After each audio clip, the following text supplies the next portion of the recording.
हो रहा है। तुम जानती हो कि तुम हमें प्राणों से भी प्रिय हो। तुम जो कहो वो कर सकते हैं, जो चाहो वो तुम्हें दे सकते हैं। यदि तुम चाहो तो राजा को भिखारी बना सकते हैं या भिखारी को राजा। देवी, जहां तक सूर्य का चक्र घूमता है वहां तक सारी पृथ्वी मेरे अधिकार में है। द्रविड़, सिंधु, सोवी, सौराष्ट्र, दक्षिण के प्रदेश तथा अंग, बंग, मगध, मत्स्य, काशी और कौशल, इन सब पर मेरा अधिकार है।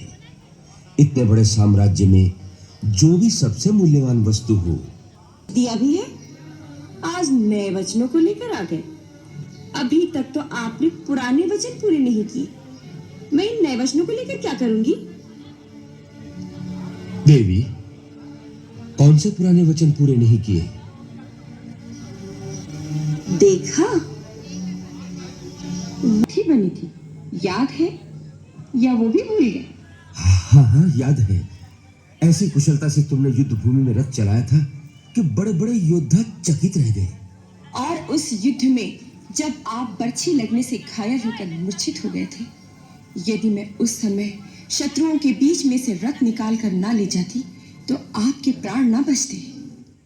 मैं रथ को एक निर्जन स्थान पर ले गई, वहां आपकी सेवा और शुश्रूषा की, उससे आपकी मूर्छा भंग। उस समय आपने कहा था, प्राण प्रिय, तुमने मेरी प्राण रक्षा की है, मैं तुम्हें 2 वरदान देता हूँ, मांगो, क्या मांगना चाहती हो? हाँ।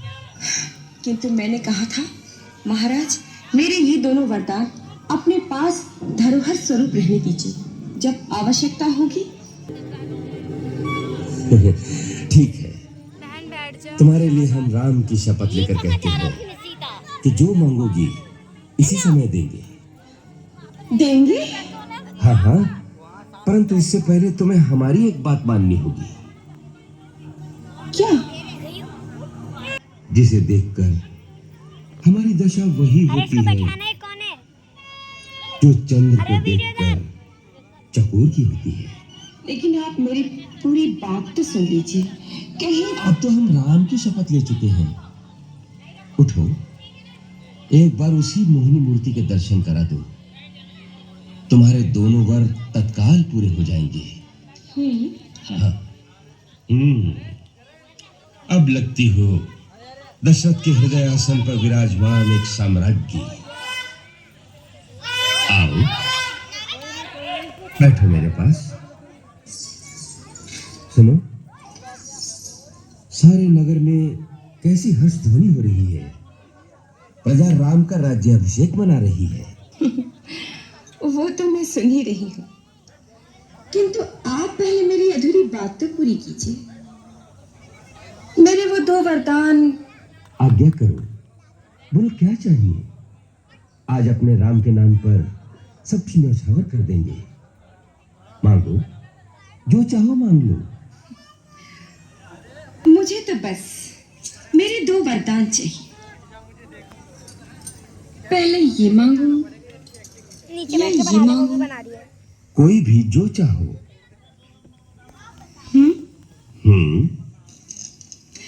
आप ही बताइए।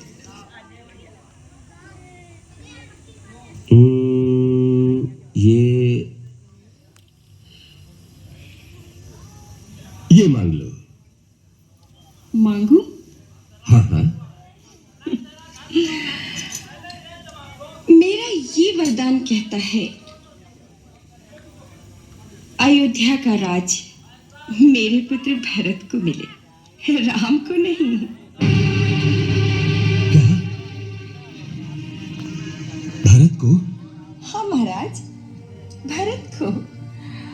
और दूसरा वरदान, राम को 14 वर्ष के लिए वनवास। राम को वनवास? हाँ महाराज, 14 वर्ष तक राम तपस्वी की तरह मुनि वेश में वन में रहे, उनका किसी भी नगर में जाना वर्जित हो। मेरी बात सुनकर आपको ये सन्निपात सा क्या हो गया? ऐसा तीरसा क्यों चुक गया महाराज? मेरे दो वरदान आपके पास धरोहर स्वरूप थे, सो मैंने जो मनचाहा मांग लिया। यदि आप ना देना चाहें तो मत दीजिए, तोड़ दीजिए अपना वचन। सारे संसार में आपका ही अपयश फैलेगा। फिर धर्म और सत्य का नाम अपनी जिह्वा पर कभी मत लाइए। कहती, जानती हो तुम क्या मांग रही हो? भली भांति जानती हूँ महाराज, मैं क्या मांग रही हूँ। नहीं नहीं, ये कैसे संभव हो सकता है? ये वर मैं कैसे दे सकता हूँ? बड़ी उदारता से, बड़ी सत्यवादी बनकर, क्या सोचकर आपने कहा था? मांगो, क्या मांगती हो, जो चाहे मांगो। क्या सोचा था आपने कि ये भोली भाली कैकेयी थोड़ा सा चना चबेना मांगेगी? अरे, मैं एक राजा की पुत्री हूँ, एक राजा की धर्मपत्नी हूँ। एक राज्य से भी भला कम क्या मांग सकती हूँ? ये नहीं सोचा था आपने? सोचना चाहिए था, पर सोचा नहीं। इसमें तुम्हारा दोष नहीं, क्योंकि मैंने ही तुम्हारे असली रूप को नहीं पहचाना। मैं जिसे एक हीरे का हार समझकर गले से लिपटाए फिर रहा था, वो एक नागिन निकली।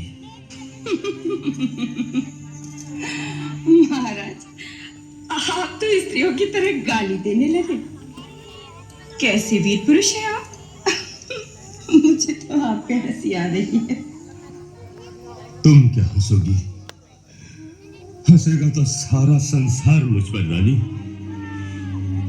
जब लोग कहेंगे कि बूढ़ा स्त्री के मोह में ऐसा अंधा हो गया कि राम जैसे धर्मात्मा पुत्र को वन में भेज दिया,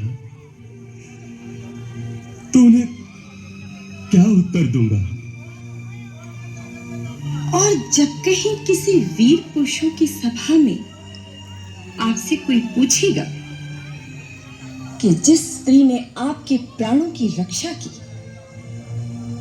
जिसके आप ऋणी थे, जिसे आपने अपने धर्म की शपथ लेकर वचन दिया था, जब उस बेचारी ने आपसे उन वचनों को पूरा करने के लिए कहा, तब आपने अपने वचन से कायरों की तरह मुंह फेर लिया और हारे हुए जुआरी की तरह तिल मिला उठे। तब आप क्या उत्तर देंगे महाराज? स्वर्ग में बैठे हुए आपके पूर्वज आपकी कितनी शोभा बखानेंगे।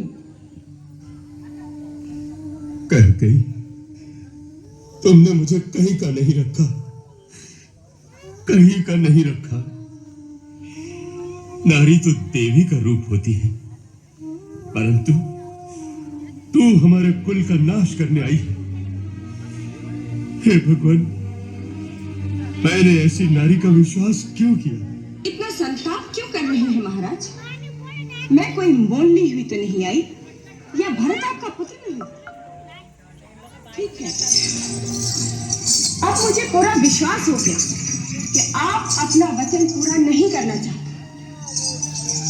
कान खोलकर सुन लीजिए, राम के अभिषेक से पहले आपको मेरी चिता को अग्नि देनी होगी।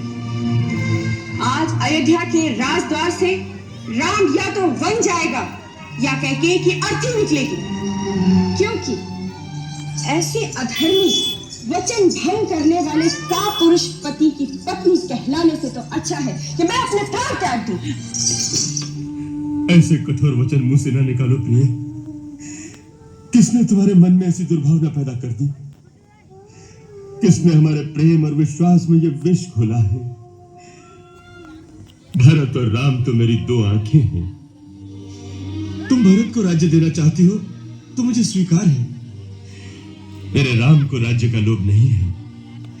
उसने तो राज्यसभा में भी इनकार कर दिया था। भरत यदि राजा बनना चाहे तो मैं सवेरे ही भरत शत्रुघ्न को बुलवा लूंगा। दूसरी लगन शोध कर भरत को राज्य दे दिया जाएगा। परंतु राम को वनवास देने की बात अपने मन से निकाल दे। अपना दूसरा वरदान वापस ले ले रानी, वापस ले ले। नहीं महाराज, ऐसा कदापि नहीं हो सकता।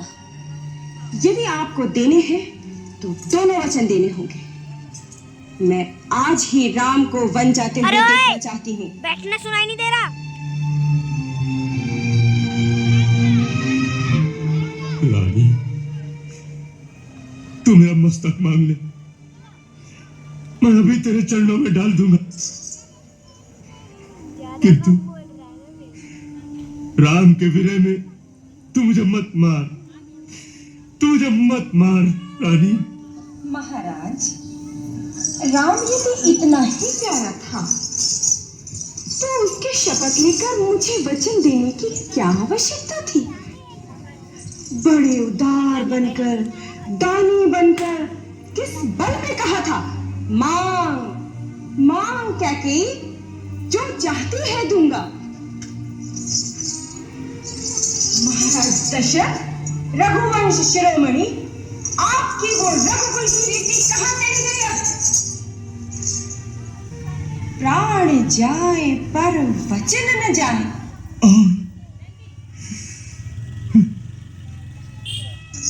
क्या वो झूठा थोथा प्रलाप था? अनर्गल बातें थी? सब मिथ्या थी? झूठ था या आपका रचाया हुआ प्रपंच था? उत्तर दीजिए। भगवान,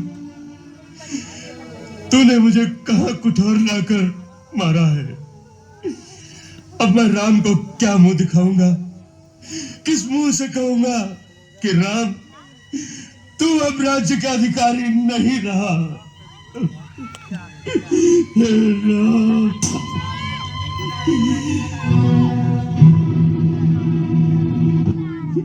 मैं तेरे पैर पड़ता हूं,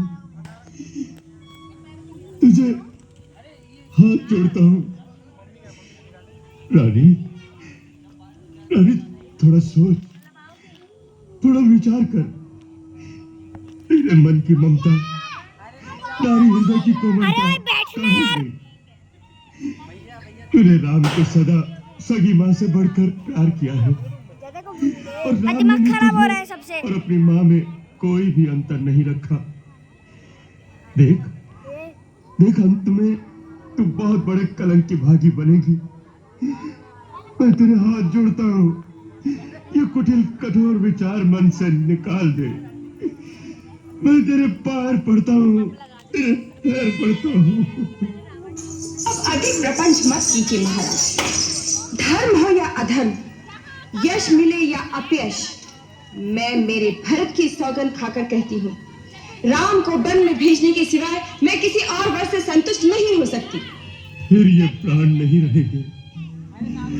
अरे निर्दयी, निष्ठुर, सूर्य के बिना ये संसार रह सकता है, जल के बिना मछली रह सकती है, किंतु राम के बिना दशरथ के प्राण नहीं रह सकते। तो तोड़ दीजिए अपना वचन।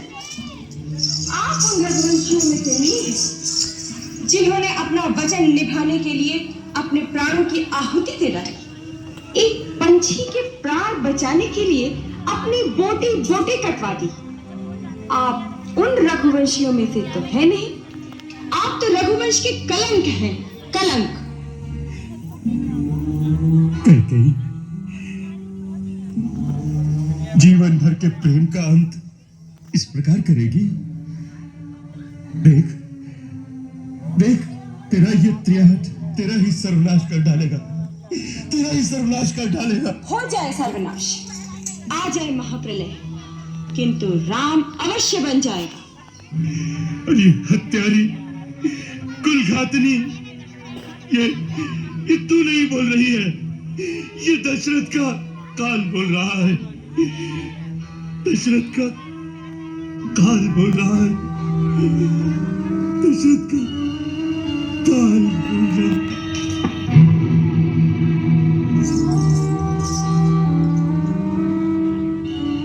फिर मूर्छित हो गए।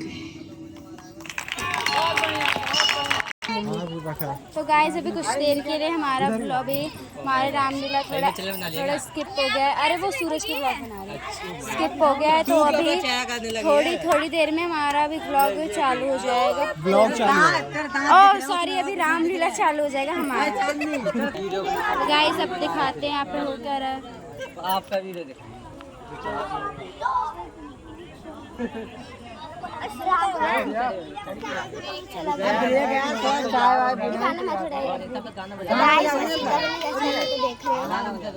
ये मेरी वो है, ये रामपति। तो गाइस यहाँ पर भी बहुत पत्थर जगह दिखाते हैं।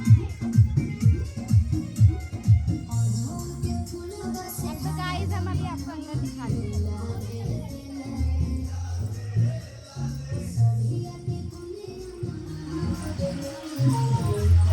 गाइस तो यहाँ मेकअप चल रहा है जयंती का, मेरी बहन का, मेरे भाई का।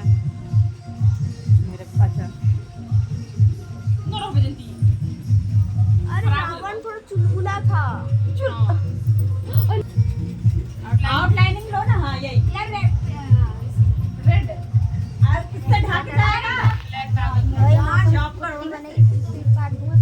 आपके संपूर्ण जीवन चरित्र पर आधारित करके लिखा है। उन्होंने ही इसे संगीतबद्ध भी किया है। अतः आज तक की कथा हम आपको प्रतिदिन थोड़ी थोड़ी करके सुनाते जाएंगे।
क्वेश्चन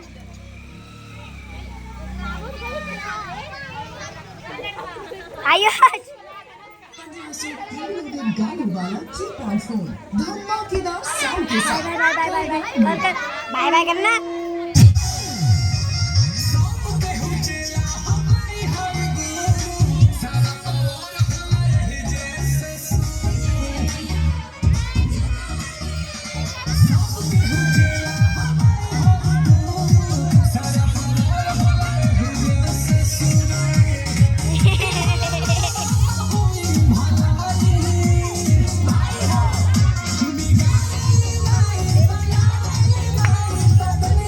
अब थोड़ा मूड ठीक हो रहा है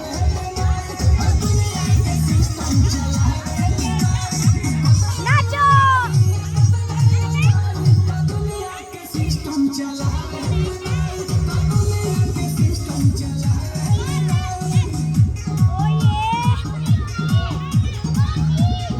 ओ मोटी मोटी मोटी अरे मोटी अरे पकड़